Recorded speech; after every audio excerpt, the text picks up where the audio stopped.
அஸ்ஸலாமு அலைக்கும் ஃப்ரெண்ட்ஸ். இன்றைக்கி ஒரு ஹெல்த்தான ஸ்டஃபிங் சப்பாத்தி எப்படி செய்யலான்னு பார்க்கலாமா. அதுக்கு ஒரு மிக்ஸிங் பவுலில் 2 கப்பு கோதுமை மாவு, கொஞ்சமாக உப்பு, கொஞ்சமாக சர்க்கரை சேர்த்து மாவு சப்பாத்தி மாவு மாதிரி பிணைஞ்சு வச்சுருக்கேங்க. அது அப்படியே 10 நிமிஷம் இருக்கட்டும். ஃப்ரெஷ்ஷாக மரத்துலேருந்து பப்பாயா பறிச்சுட்டு வந்து எல்லாத்தையும் கட் பண்ணிகிட்டு இருக்கேன். கட் பண்ணிவிட்டு உள்ளே இருக்க கொட்டை எல்லாத்தையும் எடுத்துகிட்டு எல்லாத்தையும் இந்த மாதிரி சீவிக்கலாம். 1 கப்பு சின்ன வெங்காயம் நறுக்கி வச்சுருக்கேன். அதையும் நறுக்கிட்டு வானலில் கொஞ்சமாக எண்ணெய் ஊற்றி நம்ம ரெடிக்கி வச்சு சின்ன வெங்காயம், பச்சை மிளகாய் ஒரு 3, துரி வச்சுருந்த பப்பாயா, மல்லி புதினா கொஞ்சமாக ஒரு 1/2 ஸ்பூன் இருக்குங்க. தனி மிளகாய் தூள் போட்டு எல்லாத்தையும் நல்லா மிக்ஸ் பண்ணிவிட்டு ஃபைனலாக ஒரு 4 முட்டை ஊற்றி நான் எல்லாத்தையும் மிக்ஸ் பண்ணிகிட்ருக்கேன்.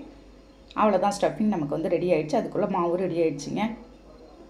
ஒரு ஒர்க் பிளேஸில் மாவு தெளித்து நம்ம சப்பாத்தி மாதிரி போட்டு ரெடி பண்ணி வச்சுருந்த ஸ்டஃபிங் எடுத்து உள்ளே வச்சு நம்ம எல்லா பக்கமும் மடக்கி அப்படியே ரெடி பண்ணுற வேண்டியதாங்க. செம்ம சூப்பரான டேஸ்ட்டில் இருக்கும் ஃப்ரெண்ட்ஸ். இது அப்படியே கையாலே நல்லா ப்ரெஸ் பண்ணி விட்டுலாம். இதே மாதிரி எல்லாத்தையும் நான் செஞ்சுட்டு போகிறேன். அப்படி இல்லைன்னா இன்னொரு மாடலில் ஸ்டஃபிங் மாதிரி வச்சு நம்ம இன்னொரு சப்பாத்தி மேலே வச்சு ரெடி பண்ணிடலாம்.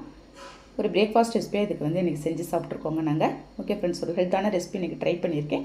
நீங்களும் ட்ரை பண்ணி பார்த்தீங்கன்னா எனக்கு கண்டிப்பாக கமெண்ட் பண்ணுங்கள். வீடியோ பிடிச்சிருந்தால் லைக் பண்ணி ஷேர் பண்ணுங்கள்.